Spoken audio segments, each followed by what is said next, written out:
رائی زور خودی سے پربت، پربت ضعیفی خودی سے رائی۔ اقبال نے اس شعر میں کمزور انسان کو بھی اٹھا دیا اور کہنے گئے کہ اگر کمزور انسان ہے بہت معاشرے کا، لیکن وہ اگر اپنے آپ کو ڈیولپ کرتا ہے،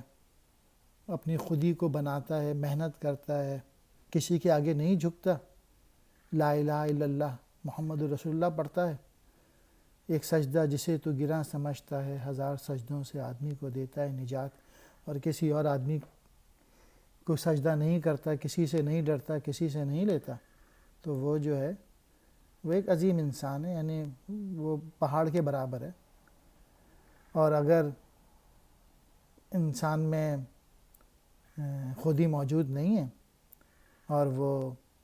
سب کے سامنے جھک رہا ہے، تو وہ ایسا انسان جو کہ بہت امیر بھی ہے لیکن کوئی جلال نہیں ہے اس کے اندر، تو وہ رائی کے برابر ہے۔